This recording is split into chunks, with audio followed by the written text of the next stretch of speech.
I don't have a girl. Okay. Okay.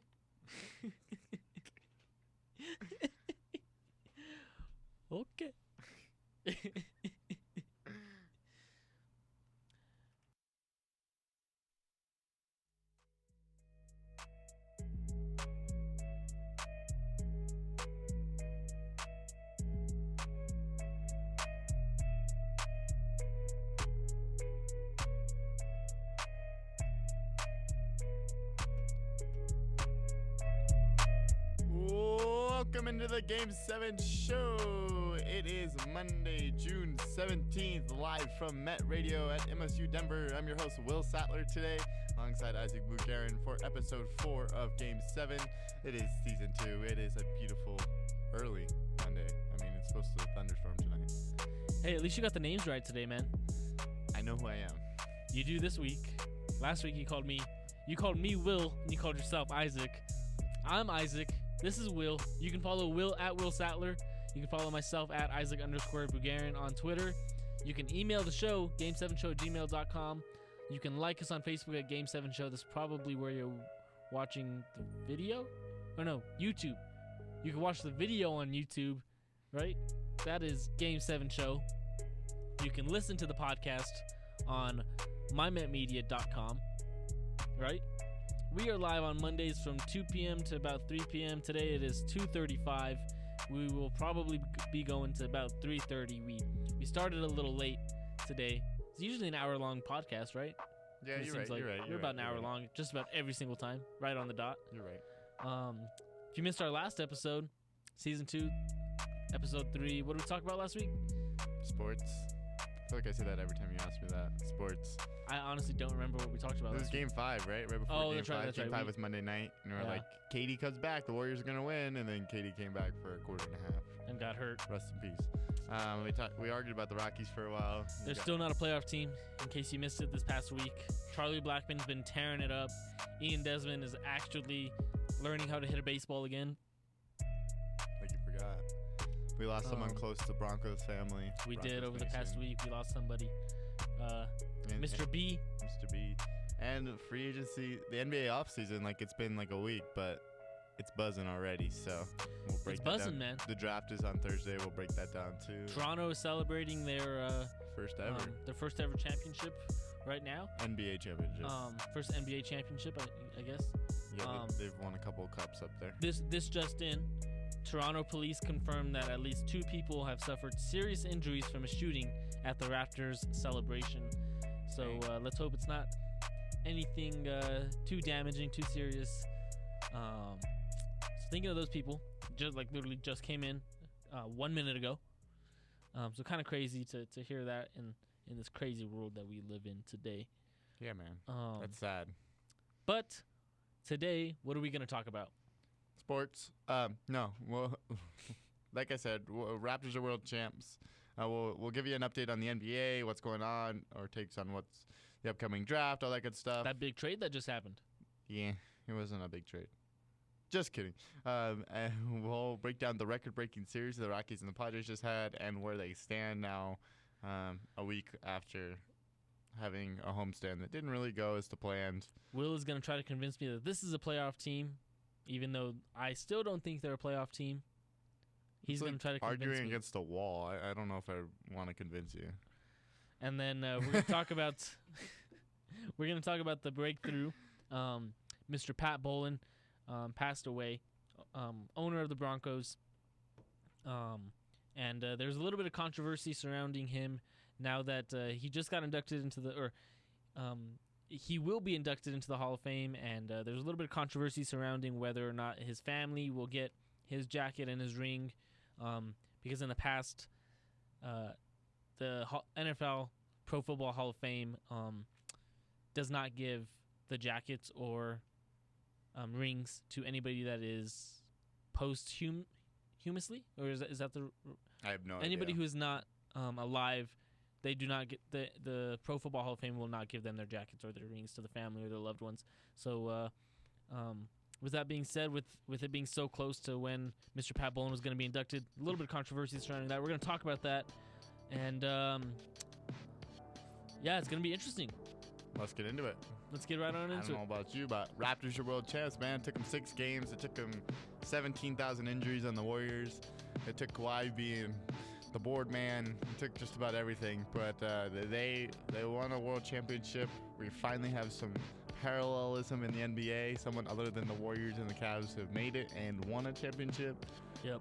And the storylines created by this series are going to run deep all summer, and I think they'll run deep through the next NBA season. And this could be a turning point in the NBA, not only for a dynasty in the Warriors, but for the Raptors. Like, what happens now? But they're world champs. Fred VanVleet was off the charts. Siakam played well to finish out the series. Ibaka was important. And it was really tough to watch the Warriors lose 2 of their best players, 2 of the best top 10 players in the NBA, arguably. Yeah, and I know we say this a lot. You know, if Kevin Durant and Klay Thompson are both healthy in this series, this could be a completely different series. Oh, 100%. And it's always these what ifs, and you never know what would happen. But the reality of it is that Kevin Durant was injured, Klay Thompson was injured, Andre Iguodala wasn't healthy, so nobody was healthy, really. You know, on that Warriors team. Yeah. But the reality of it is that the Toronto Raptors game planned. Kawhi Leonard came to play. Kyle Lowry played enough. He did enough for his team to win a world championship. And hats off to the Raptors for being able to knock off the back-to-back champions. Yeah. And we'll get a little bit into the free agency and what this means, the Warriors' injuries and the Raptors and what they did. But first off, big news from Woj coming out 2 days ago. I think it was about 3 o'clock, 4 o'clock p.m. Mountain Time out here. AD is now a Laker. Anthony Davis, the swirling of these rumors, these trade rumors have been around since the trade deadline. And it's official now. AD is now out of New Orleans. He's in Los Angeles with LeBron James. The package includes Lonzo Ball, former 2nd overall pick, Brandon Ingram, which I think was a 2nd overall pick too. Josh Hart was a 1st round pick. And then 4 first-round picks, which include the 4th overall pick, which we'll break down a little bit later as well. Was it 4 first-round picks? I thought it was 3. It's 4 if you include this year. So this one, and then it's unprotected in 20-something, 2021. Because there's a rule, I think it's the stipend rule. It has to be every other year. So you can't trade 2 first-round picks in a row. So, like, the Nuggets couldn't trade their first-round pick next year. They have to use it. It's kind of part of the bargaining agreement to take care of things like the Nets and the Celtics trade, where they traded all their picks in continuous years. Big trade, but I think it's a very fair trade. I know a lot of people have been saying, "Oh, the Lakers got ripped. Oh, the Pelicans got ripped." Like, I wouldn't make this trade. Oh, Pelicans both definitely sides didn't get ripped. Yeah, both sides. No, I disagree. Lakers 100% got ripped. 100% got ripped. You look at all the facts that they're giving up. At least 3 first-round picks and 3 players, and not just 3 any players. 3 players that have the opportunity to be eventually superstars in this league. For one superstar that's 26 years old to play alongside a 34-year-old LeBron James. I mean, and that's where the argument, like, you're trading away your whole everything that this Lakers team has built. Their depth, their young core. You just traded away half of that away, plus the future. But the Lakers 100% got ripped. Well, so here's the other thing. Like, you've signed LeBron James. You need to win now. There's no future for this team. Like, you have to win now. You have LeBron James at 34. He's got 3 years max left of good LeBron, right? Prime LeBron is past, but good LeBron is a prime for many players. But Lonzo Ball wasn't really off the charts good. He didn't look like a prospect. Brandon Ingram was not off the charts good. Josh Hart was not off the charts good. Those 4 first-round picks, while it seems a long ways away, if they're contending with AD for the next 6 years, they're not going to have a good first-round pick worth using. So I think it's a very fair trade, and it's a trade that says to the NBA that I know we've been dilly-dallying around contending for the last year and a half and saying we're going to make all these moves, and now we're actually going to make it. They still have Kyle Kuzma, who's a great pickup. And that's a piece that I think I think the Pelicans should have got in this deal, which is kind of it sucks for them not to get it. But the fact that you got Lonzo, Brandon Ingram, and Josh Hart, that kind of makes up for the fact that you couldn't get Kyle Kuzma. Well, and then on top of that, keep in mind that those first-round picks are mostly swap picks. So the Lakers can be bad, and the Pelicans can both be bad, and they both won't be hurt. So if the Pelicans are the first overall pick and the Lakers have the second overall pick, they're just swapping. Or they wouldn't swap if the Pelicans were higher or vice versa. So it's not like the Nets trade where they're giving up their future. They're still going to have a first-round pick in the years going forward. Just means it might not be as strong as a fourth overall pick, which, in fact, they got pretty lucky with in the first place. So not to say the Pelicans didn't get lucky with the first overall pick, but this Pelicans team is going to be scary, though. You have to realize Zion Williamson, Lonzo Ball, Brandon Ingram, Josh Hart, Julius Randle just opted out, so he might come play. back. No, he's not going to play there. Plus the number 4 overall pick, who you're going to get. I mean, you might get. Well, here's the thing. So it's hard to say if they're going to be good or not because they're going to be a lot better than last year. Correct, but they still have a lot of pieces that they can try to move. This rebuild is just getting started because we have 3 days now essentially for them to move that fourth overall pick. Who knows what they're going to do with that? They might get some more rebuilding picks. Who knows? But it's definitely an interesting start to the free agency buzz. It started a couple days ago as well when Kyrie opted out. Technically, all these stars are starting to opt out, which isn't a surprise. It's about that time of the year. It's about that time of the year. But the Nets are starting to make moves to open up 2 max slots to sit alongside out in Brooklyn. And I almost said alongside D'Angelo Russell, but the reality is if they do sign 2 super max players, there's no way that they can keep D'Angelo Russell. That's just not going to happen. And that creates an interesting storyline in Brooklyn. Like, are you going to mortgage what you just got in D'Angelo Russell, who has become an all-star and could be an all-NBA player real soon, for 2 max players? Is that something you're willing to do with a core of Spencer Dinwiddie, Jared Allen, people like that? Is that something you're willing to do? Rumors that KD could go there. That's another whole.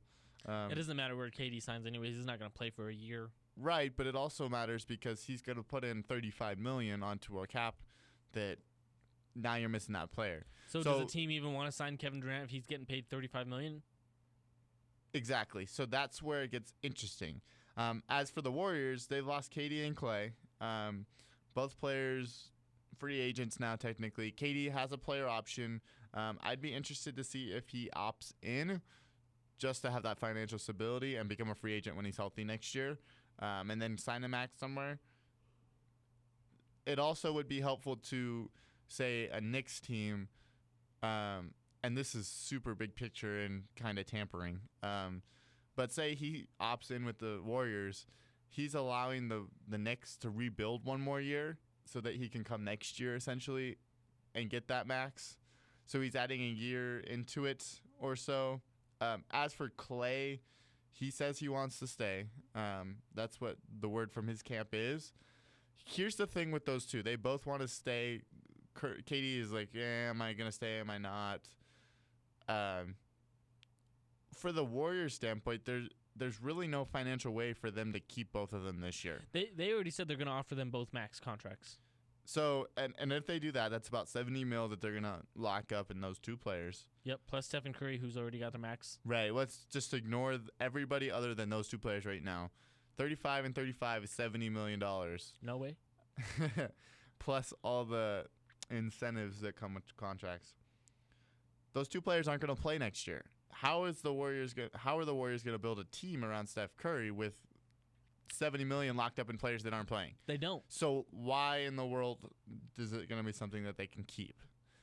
It's because, well, you want to keep Klay Thompson. And of course you want to keep them both, you know? That's just a risk you have to take. You have to say, we're going to pay you $70 million and you're not going to play this year. This is going to be a tank year. We're gonna make the playoffs because Stephen Curry is the best shooter on the planet still. We're not going to take the number 1 seed. But it's a risk that the Warriors might be willing to take to say, hey, we'll pay you $70 million for your first year for you guys not to even play this year. But we'll see you again in a year or two, and we're going to make the playoffs. We're going to make another run at this dynasty.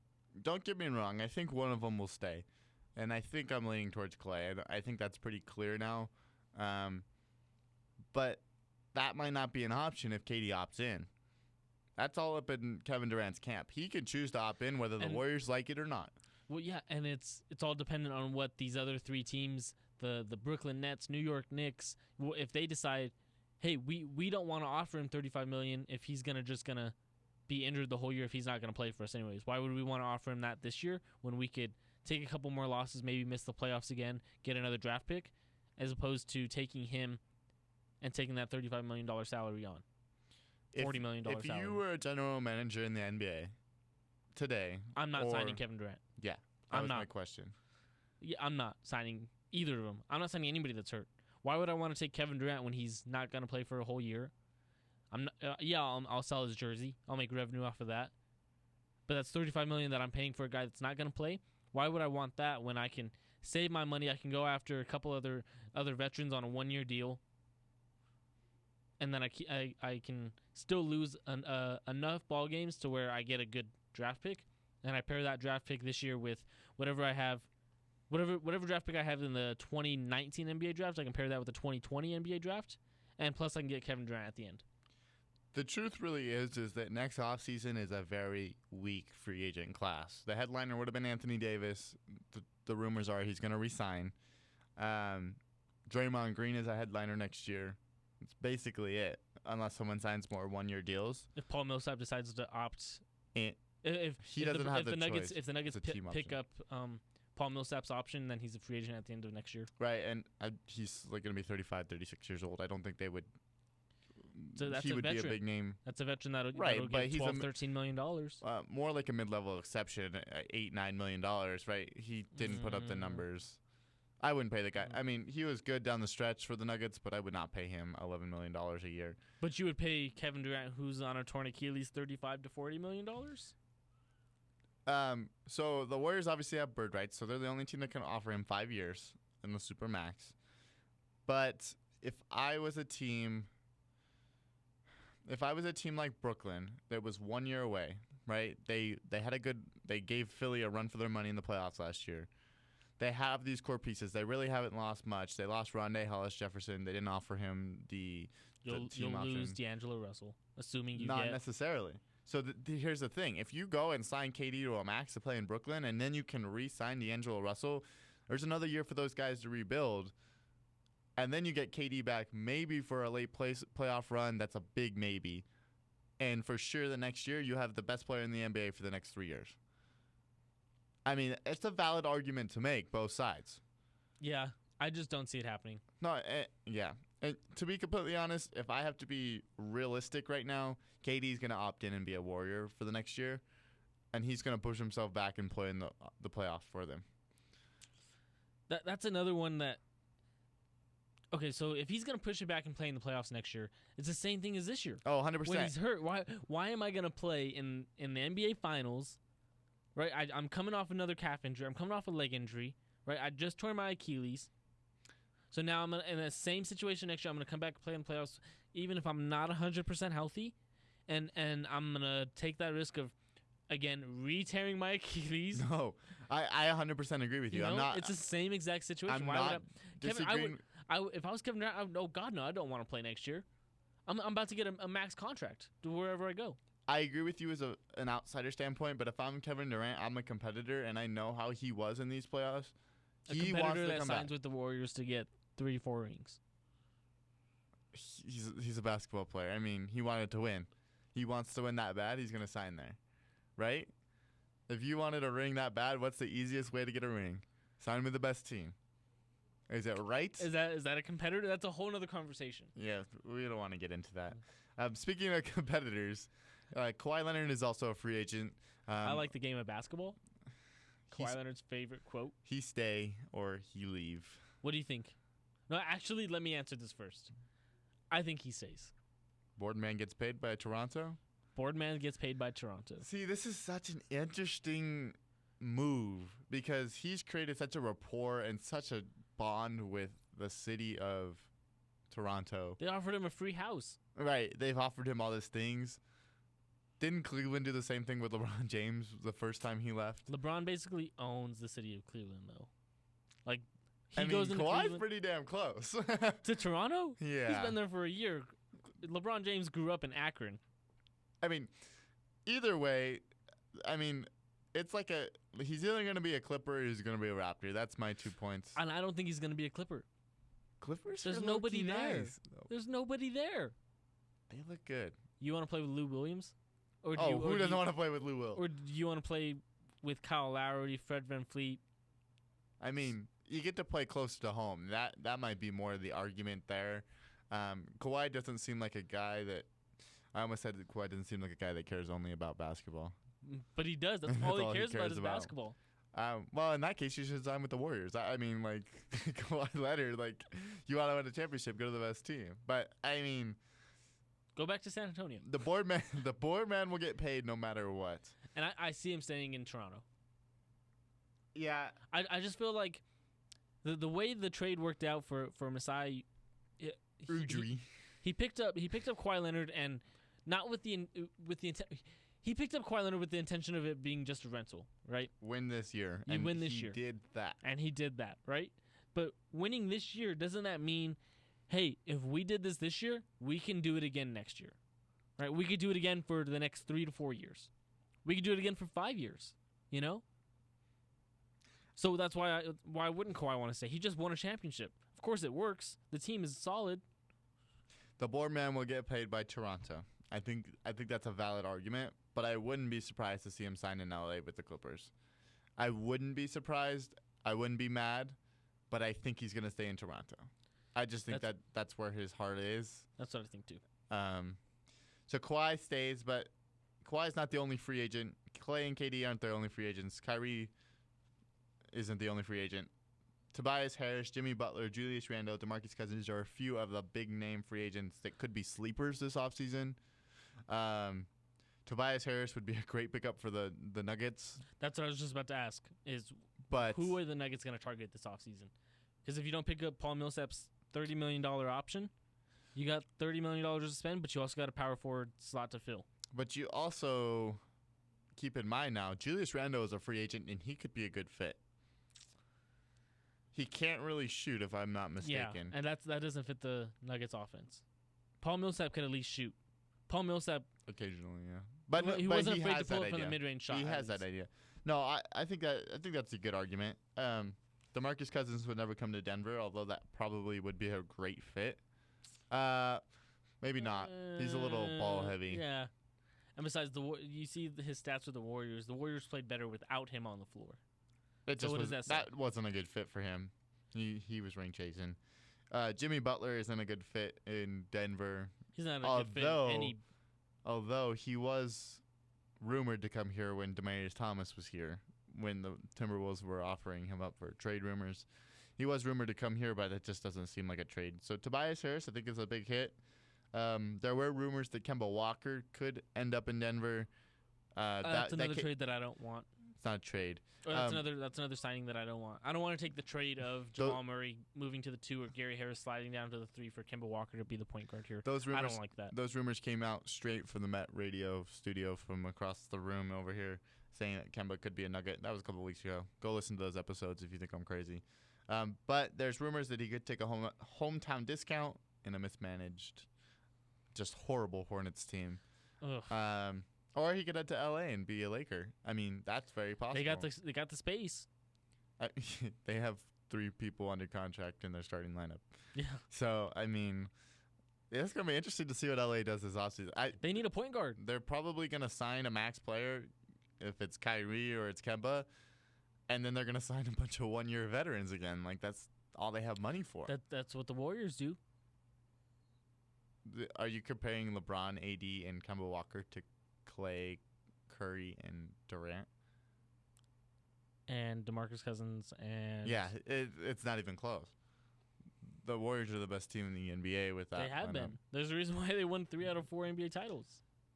With that being said, if they were to go after someone like Kemba, the Lakers have a situation with their cap space. So they've made this in terms agreement to trade for Anthony Davis. They can't do anything until I think it's July 1st, so they can officially start making trades and signing people. But there is a part of Anthony Davis's contract where he gets an extra $6 million paid by the team that trades for him. So if the Lakers were to offer that, they'd only have about $23-24 million to offer a free agent, which is not a max deal. You're not going to get – you'll get Julius Randle on that. You will not get Kemba Walker. And do the Lakers, are they really going to go after Julius Randle after trading him to the Pelicans? That's not going to happen, but that's what the kind of money they would have. They can wait till July 30th. I'm not quite sure what part of the bargaining agreement this is, but if the trade goes through on July 30th, they could use some of the money that they would have used for the 4th overall pick, and then they could offer a supermax. If Anthony Davis were to waive his trade exception, they would have only about 80% of a max, so about 30 or it's 29-ish mil, which if someone's willing to take a discount, yes. Nobody, I don't think anybody on this free agent market is willing to take a discount. So the Lakers are in an interesting situation. This is going to be a fun offseason. Like, we've been waiting for this. I've said this before, but we've been waiting for this offseason for a long time, and we will not have an offseason like this until probably 2 or 3 years from now, when all the restricted free agents are finally unrestricted. But let me ask you this. Excuse me. Wow, you're tired. I am a little tired, dude. I don't know what it is. How does all of this affect the Nuggets? Because if the Nuggets were the favorites to win the West, which they can technically be now, are they still favored with Anthony Davis and LeBron James? They're favored to win the whole title right now. Yeah, and that's the day after the NBA championship. That's the sports world being the sports world and wanting things now, I think. The Clippers have a higher chance of winning the NBA title than we do right now, according to Vegas. Depends on where you get your stuff from Vegas, man. Because remember, I sent you the one that said that the Nuggets were ranked higher than anybody in the West. That was before the AD trade. That was like the only one that I've ever seen with the Nuggets sitting atop. The rest of them have us sitting like 4th or 5th in the West. I mean, they got valuable experience. They have players that have grown. They have the best center in the NBA, and you can make that argument now since he's first team All NBA. Yeah, exactly. Can you stop yawning? I'm not that boring. Jeez. You are talking a lot. I don't want to hear your bad takes. It's true. No? You got nothing? Nothing. Okay. Continue. Well, you kind of messed up my flow now. Now we're just got to stop the show. Thank you for listening, guys. I'll see you next week. It's a wrap. It's a wrap. This has been Will Satler alongside nobody else because that guy over there is just sitting in there. He's got a face for radio, but he really I don't want to hear it right now, okay? Don't want to hear it. Well, then talk. Okay. If I'm being honest, Nuggets aren't going to get anybody in free agency. Nuggets are probably going to take a step back this year. Would you lie to our fans? Why are you saying that you would be honest? Are you lying to the people? Are you fake news? Are you fake news? I'm saying the Nuggets are going to take a step back this year. You're not going to have. We're not going to bring back Paul Millsap, and at least not on that $30 million contract. I still think that the Jamal Murray and Nikola Jokic didn't play as good as what they should have played in the playoffs together. Nikola Jokic by himself played really good. I don't have the numbers in front of me, but Nikola Jokic by himself played pretty solid. Jamal Murray struggled.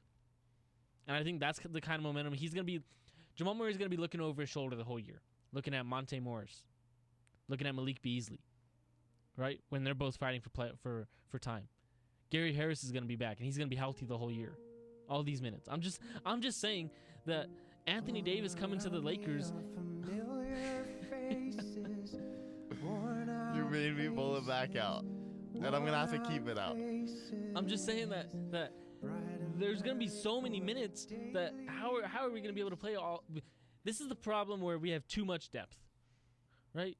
We have too much depth to where all these guys want playing time. Will Barton isn't gonna be a starter next year. Torrey Craig will probably start. Unfortunately, I don't want Will Barton to be a Nugget, but he's going to get playing time because he's one of the higher paid Nuggets. And that's going to hurt us. Egos are going to hurt the Nuggets. Look me in the eyes right now and take a deep breath. Flip the script. If things were to go good, why would they go good? It's because Nikola Jokic and Jamal Murray are playing a really solid two-man game. And and Gary Harris is going to be one of the best two-way guards in the NBA. And Torrey Craig is going to be second team all defense. Go on. That's why we're going to be successful.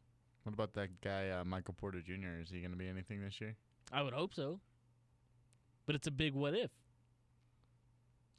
He was injured. It's his first year, or I guess second year in the NBA. You don't know what you're going to get from him. You don't know if he's going to put up Paul Millsap numbers. You don't know if he's going to put up Michael Porter Jr. numbers.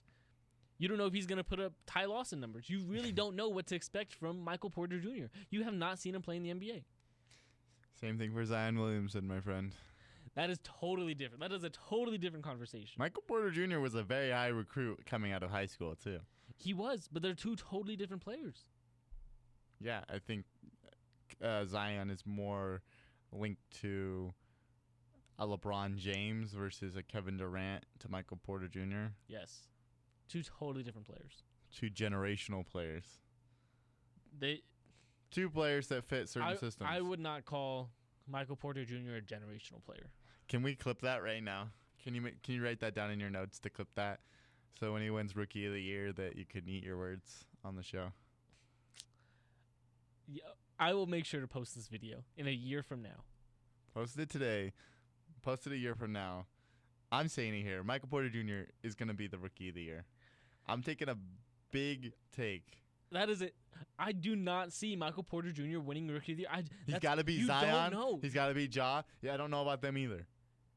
How do you know that Ja's going to fit in Memphis? Memphis is a very small...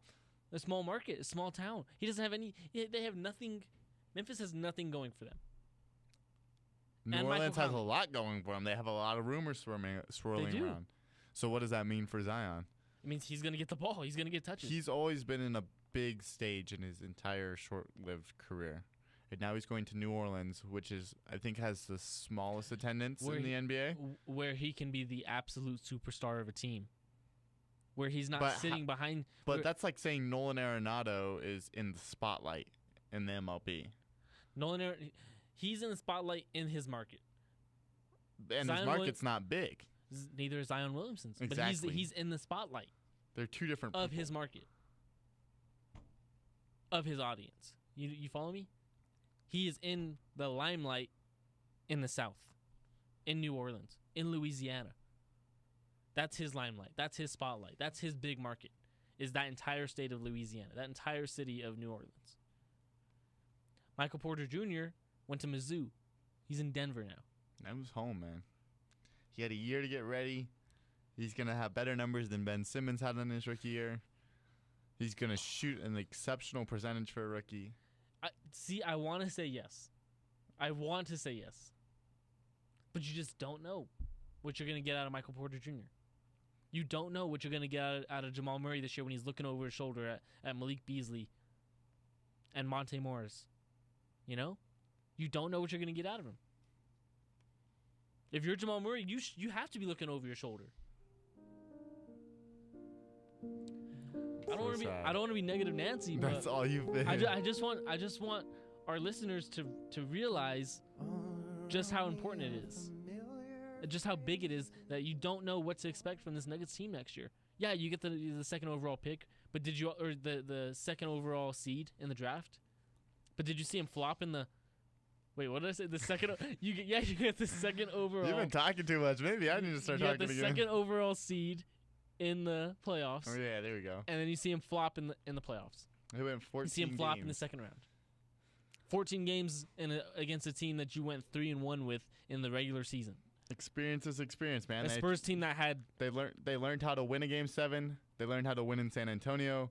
They learned how to win a series. They learned how to lose in Denver, too. Lose in a Game 7. They learned how to lose at home. That's important stuff that you have to learn to do.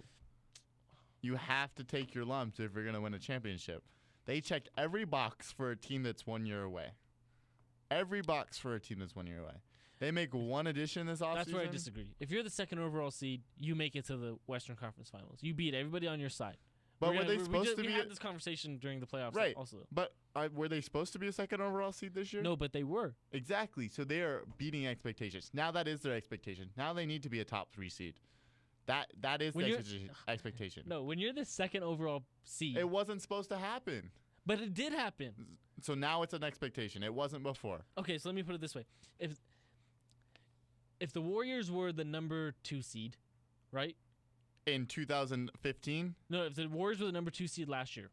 then No, it was their let me finish. expectation. No. Let me finish. The Warriors' expectation was to be the number 1 seed and be the world champions, right? Am I right? Correct. If you're the number 2 seed, does that all of a sudden change your goal? Does that change, hey, we only want to make it to the Western Conference Finals? That doesn't make any sense. Because, so, if the Nuggets had a goal to say, hey, we're going to be the 8th seed in the playoffs this year, right? Because we missed the playoffs last year, let's just make a goal to be the 8th seed, right? And then they exceed that goal. And they exceed that goal, and you make it to the 2nd seed. So then Now now your your goal goal is to win a championship, correct? Correct, and they didn't do that. Your goal is to make it to the Western Conference Finals, and they didn't do that. That becomes the next season. You can't just change your goal in a season. Yes, you Your do. expectations don't change throughout the season. If the Nuggets were the number 1 seed in the Western Conference, your expectation is for them to win the West, right? Well, yes. Exactly. But So if that's you're not the- where their expectation was. When you're the number 1 seed for half of the season, you should expect to win the West. You should expect to be Western Conference champions. They were not supposed to be there. Everybody knows that. But they were. So then now it's an expectation. It was not beforehand. They were exceeding expectations the entire year. I agree with you. If you're a top 3 seed, you should be winning a championship. They were not supposed to be a top 3 seed. But they were, and they were a team So that played that's like it the why whole they're- year. So that's exactly why they should have the goal to say, hey, we're going to win the Western Conference championship. Correct. That's their goal. Or at least Now, make it there. Today, that's their goal. Today, that is there should be their goal. Last year, it was not their goal. Their goal was to get experience and check every box so that they're ready to win a championship. You have I don't- nothing. Because it just, I don't care about what expectations are at the beginning of the year. If you're the number 2 seed, you need to win the Western. You need to make it to the Western Conference Finals. You're the 2 of the best teams in the Western Conference. You should make it to the Western Conference Finals, Agreed. right? But it's not a disappointment that they didn't. It is a disappointment that they didn't, because they're the top. You're not 3 team happy in the, that they didn't get in the 8th seed? They exceeded expectations in that matter, correct? I'm happy they got the 2nd seed, Correct. There you go. but That's I'm- all you needed to say. but I'm They're- but I'm disappointed in the way it ended. Okay, and I am too. Everything after we got the 2nd seed was a disappointment. Taking the Spurs to 7 games, disappointment. You should have ended that series in 5 or 6. Taking the Portland Trailblazers to 7 games and losing at home twice in that series, major disappointment. You're the best home team in all of NBA, and you're going to lose at home twice to the Trailblazers, who you basically beat 4 times in the regular season.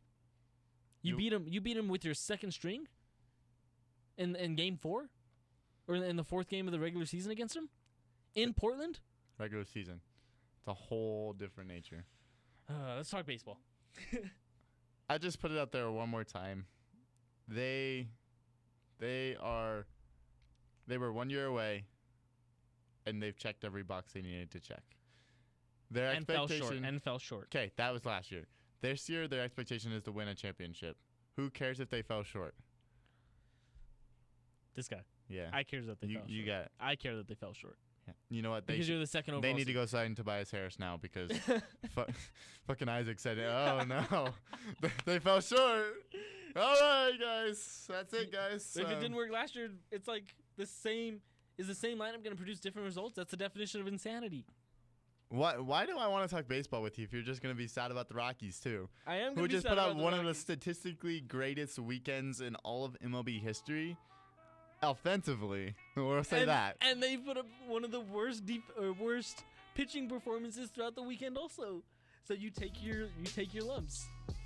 Correct. This looks exactly like the Rockies of 2016, 2014, all the way to 2016. This is what this Rockies team looks like. And you know what those teams from 2014, 2016 did? They missed the playoffs. They missed the playoffs. But they weren't playing like they are now. because they don't had have no the- pitching. They don't have the experience either. They have pitching. Rockies and Padres this weekend, 92 total runs, which is the most all-time between any 2 teams in a 4-game series. 131 total hits, which is the 2nd most all-time. Rockies scored 48 runs on 69 hits. Charlie Blackmon, 15 hits Nice. over the 4 games. I'm still not a huge Charlie Blackmon guy. You've broken MLB record for hits in a weekend, and you're not and a he's Charlie the, and he's Blackmon the guy. National League Player of the Week. Rockies blew 2 huge leads this weekend. Lost on Sunday when Wade Davis blew the save. All he had to do was get 3 outs, and he gave up 3 runs. John Gray comes in. They intentionally walked the first 2 guys to load the bases. And then what does he do? He walks the pitcher to walk in the run, right? Apart from that, Ian Desmond and David Dahl had a pretty good series. Desmond had an inside the park home run and a grand slam. Also, he had that monster shot. He has the longest home run and the quickest home run so far. 486 feet far. And he also, on the inside the parker, got around in like 15.06 seconds, I believe, off the top of my head. Slow. David Dahl seemed to have RBIs coming in every single at-bat this weekend. He's really finding his stride. I wish he would be more in the limelight, too. Peter Lambert had 2 RBIs in the first 2 innings, but he also struggled in his third start overall. True, but So- he was good in his first 2, so he's 2-1. He is 2-1. Or he's right? 2-0 because he didn't technically lose. Yeah, he didn't take the loss. It really hurt his good His ERA, ERA, yeah. but Hingjing Ryu also had a rough outing, 2 unearned runs. I just saw your notes. So where does this put the Rockies at for moving forward after this weekend? Coming into what, June 17th. June 17th. They're off today. They're playing again tomorrow. They will be in Arizona, if I'm not mistaken. I'll be there. Cool, no one cares.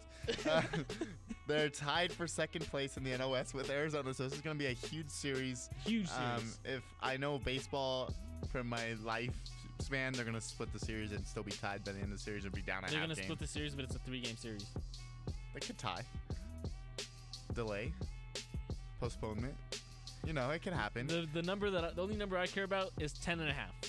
We're 10.5 games behind the Dodgers right now. Okay, that's for the NOS. 15 of the next 17 are in the NOS. You know what? If they win 15 in a row against the NOS, They're not in first place. They probably make up 3 games against the Dodgers.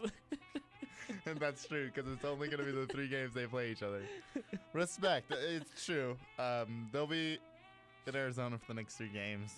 Everybody's hated journalist will be there. Fake news.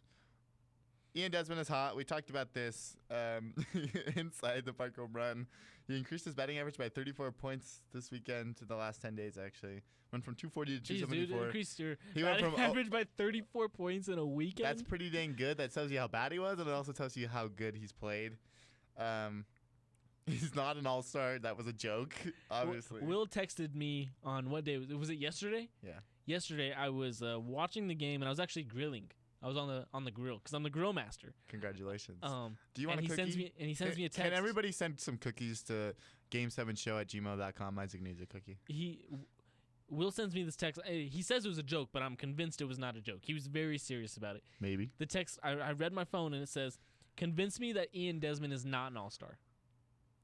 And I'm like, I mean, he's definitely not an all-star. He's probably one of the worst defensive players there is. Am I right? I could tell you plenty of people that are in the all-star voting that aren't very good defensively. Cody Bellinger. Is pretty damn good defensively. Christian Yelich. Yelich? I always say Yelich. Defender. Ronald Acuna Jr. Got a good arm. Jock Peterson. I don't think he's good defensively. If I don't. Charlie remember. Blackmon. Horrible defensively. Bryce Harper. Not very good defensively. 6 either. guys that are ahead of him in the National League voting. Ian Six guys that are better than him Let me be overall. 100%. He is Ian Desmond we're talking about. Ian the Desmond- guy who hit 086 at the beginning of the year. If Ian Desmond continues to hit like he has in the last 10 games, if that started on April 31st, he would be an all-star. He'd be a consideration. Unfortunately, 10 games does not make an all-star campaign. 10 games also doesn't win you a division unless you're the Dodgers. That was a good one. Thank Ian you. Desmond literally has a negative WAR. The biggest statistic in baseball right now is WAR, wins above replacement, and he is still at a negative WAR. That's how bad he's been, but he's been better. So nobody cares Well, it's hard about to the get past. worse. It's hard to get worse. Good. So nobody cares about the past. Ian Desmond is playing really dang good right now. He is. Good for him. Hats off to Ian Desmond. I love to see it. The Rockies Coors Field gave him a standing ovation the other night after the inside the park home run. They gave him a standing ovation. Had a curtain call, came out of the dugout, waved his helmet, waved at everybody, and it was actually nice to see Ian Desmond, the one who was hitting 086 in April, actually hitting above. At the time, he was at 260, I believe. Can we just take a moment, guys? Isaac Bugarin just said something good about the Rockies and not negative. He looked at it from a positive scope. We're going to change his mindset by the end of the show today. We'll talk about Charlie Blackmon now, who has been even hotter than Desmond. National he's League been Player of the Week. The hottest player in baseball, arguably in baseball history this week. 3 of the last 4 NL Players of the Week have been Rockies. It's been Arenado's story. And we're still 10.5 games behind the Dodgers. Cool. 15 hits against San Diego this weekend in a 4-game series. He had 3 consecutive 4-hit games and 3 hits on Sunday. 10 RBIs in those 4 games, and he has an RBI in 6 of the last 7 games. He increased his batting average another 41 points in 7 days. Went from 295 to 336. He's going to be an all-star, whether he's not going to get voted in by fans because that's a whole mess. That could be a breakthrough next week. How do you feel about that? Fan voting for the MLB? It's rigged. Exactly. We'll talk about that. It's players from New York and, no. and Boston that are. We don't want to hear about it right now. New York is the best team in the AL, minus the Astros when they're healthy. So he's probably going to be an all-star. He'll probably get voted in by coaches. We'll talk about that. We'll send our argument into the MLB. Send us in any questions you might have about that for next week at _game7 at Isaac, not underscore, not dash, but underscore Bugarin. Isaac _Bugarin. There you go. Brendan Rodgers sent down to AAA. What do you think about this move? I mean, he was struggling. He started off hot. Ooh, was he struggling? He was hitting like under 200, if I'm not mistaken. Under 200. But it did make room for a pitcher that they needed to bring up. They needed another arm. Jesus Tanaka, who pitched yesterday 3 scoreless innings, right, against the Padres, a really red-hot Padres offense, and he shut him down. So we much needed him. Exactly. But it gives Brendan Rodgers consistent playing time at AAA. Let him get hot. Him and Kyle Freeland. Kyle Freeland does pitch tonight for the Isotopes. He does. And he's not been pitching well in AAA, which is against the New Orleans Baby Cakes is who he's going up against tonight. Shout him out. Rich Allen? Rich Allen. He tweeted it. Yeah. MSU Denver alumni. He works for the New Orleans Baby Cakes AAA. Miami Marlins AAA team. He does like PR stuff, I believe. Yeah. Not exactly sure. Shout out Rich Allen. I follow you on Twitter, man. Does he follow you? He does follow me. Nice. He actually replied to one of my tweets one time. Congratulations. You know who also? Send more cookies. GameShow@gmail.com. Jake Shapiro also replied to one of my tweets too. Oh, it was actually my article about why the Rockies only have 3 years to win a World Series because it's not going to be this year. Good article. Peter, shout out the Metropolitan. Peter Lambert roughed up. We kind of talked about this. He gave up 9 hits in 3 innings, 8 earned, 3 Ks. 45 out of 69 pitches were strikes. Which is, it's okay. What's your takeaway from that? He's not ready for the bigs. Whoa. I don't think he was ready at AAA. He had an ERA over 5. Yeah, you had 2 good starts against the Cubs, a struggling offense. Cubs are arguably the best team in the NL behind the Dodgers right now. But they were struggling when the Rockies played against them. They put up 10 runs in Sunday, and that's about it. Other than that, they didn't do anything at Coors Field. Why? Because they're struggling. Or because they're facing a good pitcher in Peter Lambert. Look at it from the positive side. The bullpen, on the other hand, who looked like to be the best in the NL going into this week. I saw a tweet from Drew Kreisman. He's BSN Denver. BSN Denver, BSN Rockies. Does he follow you? He does follow me. Yeah, me too. Cool. Shout out Drew. Maybe he's listening. I don't know. He had said that he'd written like a 1,500-word article on how the Rockies bullpen had been the best in baseball. And he deleted it because he was going to post it today, and then he had to delete it. Yeah. Nice. Since last Wednesday when the Cubs scored 10 runs in Colorado, the pitching hasn't looked good. The staff gave up 10 runs, 6 runs, 16 runs, 8 runs, 14 runs in the last 5 games, which is 54. Dun-da-da-da, math. 54 runs in 5 games. Now, can an offense produce 54 runs in 5 games? Can we keep up at this? Can we stay with this type of team if we expect to make the playoffs? We had a 98.5% chance to win that game on Sunday. Familiar? It does. And our bullpen blew it. 98.5% chance to win the game. And we blew it. Does Wade Davis scare you? Wade Davis scares the heck out of me, man.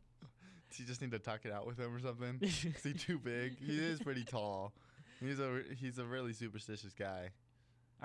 Whatever he's got to do to not throw fastballs down the middle of the plate that get rocked for 430 feet. I'm not going to convince you this is a playoff team because it is June 17th, and there are a lot of months left in the season. We're not even halfway through the year yet, and they're within 5 games of a wild card, a playoff spot. Here we go again. We're going to talk about no, we're not going to. wild card. We're not going to talk about it because it's June 17th, and it's not time to freak out. I understand your concern. I understand. It is your not time to disappointment. freak out. You're 10.5 games behind the Dodgers. You're almost in third place if you don't do good in games Arizona. out of a playoff spot, and we're not even halfway through the year. They were a lot farther out last year. And we're playing for a wild card. They're playing for a playoff spot.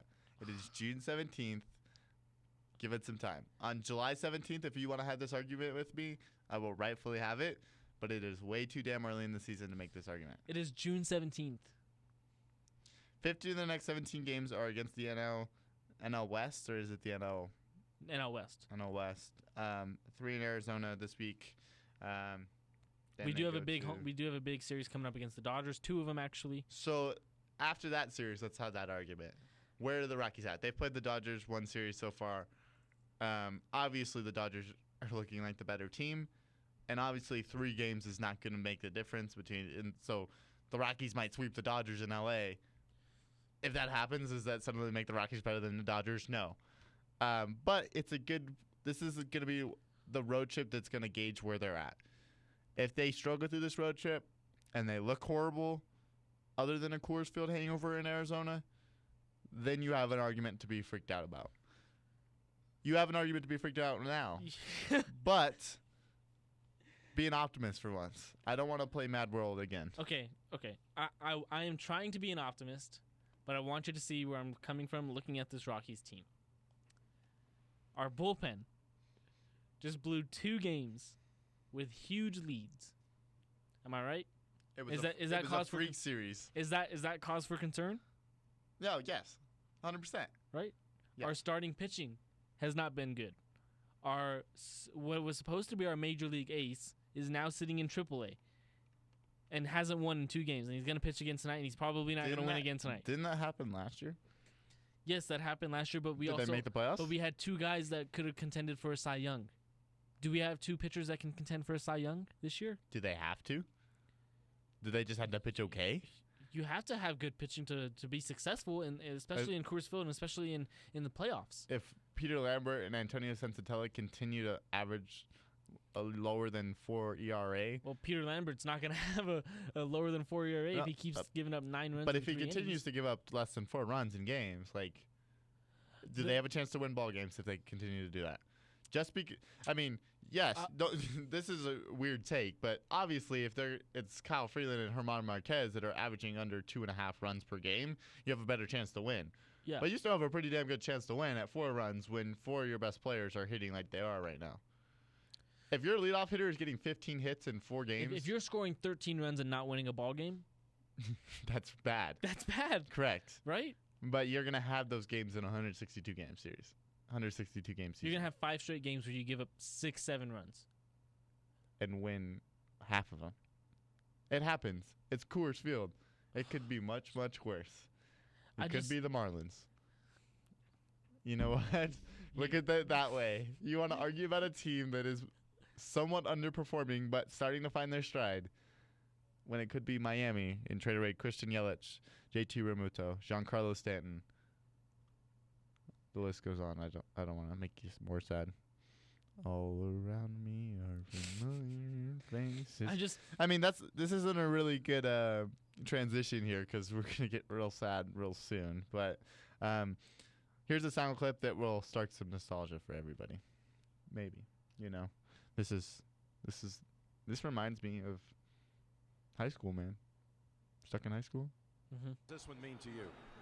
Well, and I'm going to say this, and he would not want me to say this, but this one's for Pat. That one was for Pat. That was Super Bowl 50. John Elway after they won Super Bowl 50. Was it after Super Bowl 50? Did I say that? Like 3 times? As long as I said it, Now everybody knows that it was after. Mr. Super Pat Bowl Bowlen 50. passed away this week. Owner, operating the Broncos for more than 30 years. He bought the Broncos for $71 million and turned it into a $2.6 billion operation. But this does create a little bit of controversy. We all know the ownership of the Broncos has kind of been in shambles, and everybody wants to own the Broncos. Everybody wants to manage the Broncos. But away from that topic, we're going to slide into what Pat Bowlen going into the Hall of Fame looks like. So the Pro Football Hall of Fame basically says that they will not give a jacket or ring to any of the family or loved ones of a Pro Football Hall of Famer if they're dead, if they're not around, right? Right. So the recent passing, it's going to force the Hall of Fame to either apply its policy or they're going to have to create an exception. This is the first time we've had a enshrinee pass away from between it was announced that he will be inducted to the induction ceremony, if that makes sense. This is the first time it's ever happened. Yeah. So in the past, the Hall of Fame got it wrong. They didn't give rings, they didn't give jackets to families of Hall of Famers, Junior Seau, Ken Stabler, and the reason for denying the ring to both of these families is because they're passed away, right? So this applies to Pat Bowlen, obviously. The Hall of Fame basically said in 2016, while the iconic this is a quote from them, while the iconic bronze busts are created to memorialize every member of the Hall of Fame, the Hall of Fame ring and gold jacket are items presented to living Hall of Fame members to be worn exclusively by them as evidence and pride of them having been elected to the sport's most elite fraternity. That's what they said. They continue to say, at no time in its 53-year history has the Hall of Fame presented either of these personal adornments posthumously or retroactively to a family member of a deceased Hall of Famer. Right? So this all came after 2016 when Junior Seau passed away, and he was inducted into the Pro Football Hall of Fame. So to the extent that the Hall of Fame is considering to make an exception for Pat Bowlen, it's because he passed between the election and induction, which means that the exception would be facing what they had announced in 2016, where they said they're not giving it right to any of the family members. So here's the best solution: you give the ring and the jacket to the family of Pat Bowlen, and you also to the family of Junior Seau, and also to the family of Ken Stabler, and to the family of every other Hall of Famer who's died before the election or induction. Does that make sense? Yeah. I mean, why not? You know, if you give to Pat Bowlen, you might as well give one to everybody else. What are they going to frame it? Probably. You know, it's not like it's just going to go sit up in a closet, collect dust. They're Pro Football Hall of Famers. You know, they passed away. Rest in peace. But you know, let them have their jacket. Hall of Fame blew up badly in 2016 with Junior Seau and his family. Pat Bowlen's passing gives the Hall of Fame an opportunity to get it right this year. Hoping that under the guidance of the NFL, the Hall of Fame will do the right thing as to Bowlen, Seau, Stabler, and all the others who secure the game's highest honor without witnessing it. So, Preach, man. I hope they give a NFL jacket to Pat Bowlen and the family. Yeah, I mean, just for being a Denver native, like And growing up, that was all you knew, right? That was ownership. Pat Bowlen. We didn't know Josh Kroenke. We didn't know Dick Monfort. Like, that wasn't a thing. But you knew who Pat Bowlen was. Pat Bowlen is, and you knew he was about excellence. That's the kind of thing that you think of. Like, that is our standard. It is, 100%. What he did was a standard, and every other GM that doesn't perform like he did wasn't a good GM. So I saw an article that said Peyton Manning came out and said, after he passed away, Peyton Manning came out and said that the reason why he chose to be a Denver Bronco was because of Pat Bowlen. Pat Bowlen had told him, I'm committed to excellence, I'm committed to winning, and so are you. You'll make a good pair, or you'll make a good fit within this Broncos organization. We want you, we want to succeed, we want to win a championship, and Peyton Manning was sold from Pat Bowlen. How much money would you pay to be able to sit in for those negotiations, just to be a fly on the wall? Peyton Manning's negotiations before he became a Bronco. Like, I'd pay like $1,000 to sit there.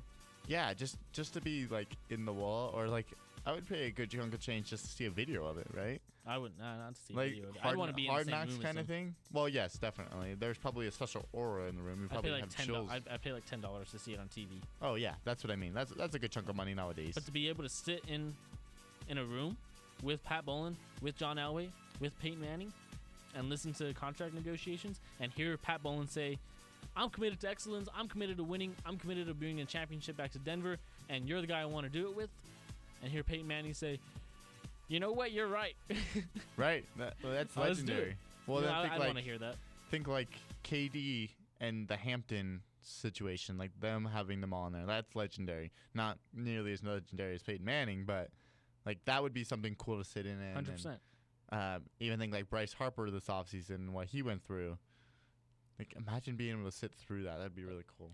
After he passed, all the articles, all the quotes from former players, former coaches, all said Mr. B was a class act, committed to winning, committed to excellence. He knew not only you, but he knew that your family. He wanted to get to know you on a personal level. And he ran that Broncos organization to excellence and made it into a $2.6 billion operation. That's all you need to know. You can't do that overnight, you know? You got to do it. It's great, man. Respect. Yep. Sad to see him say, but Let's close it out on that note. talk to me, man. So we've talked about guests, obviously, at the end of every show. Facebook Live, which I don't believe Facebook Live has messed up with our video quality. So I'm not sure if you'll be seeing us live on Facebook anymore. But you will be seeing more videos of the short clips. We'll probably put together a Twitter poll because it'll be interesting to see if people actually listen live, like how many people were listening. We're not getting live listeners on Facebook Live, but we're getting people are watching. They watch it at some point.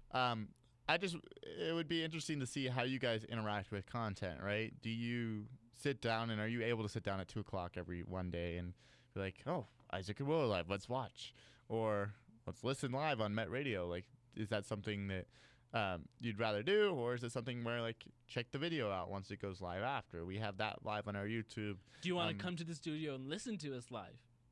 We could make that happen. We've got headphones right here where they can sit right behind me, and they can listen. If you want to listen are you offering VIP experiences? You just said you pay $1,000 to sit in with them in Peyton Manning's negotiations. What are you gonna offer this guy? Here, $15. You can sit in the studio for Game 7. No, you can just sit in here with us. Listen. You can just listen to the show. You know, there's no flies. I did learn the other day that we have a phone on that side of the studio where Will is sitting. Yeah. Where people can call in. We've had that.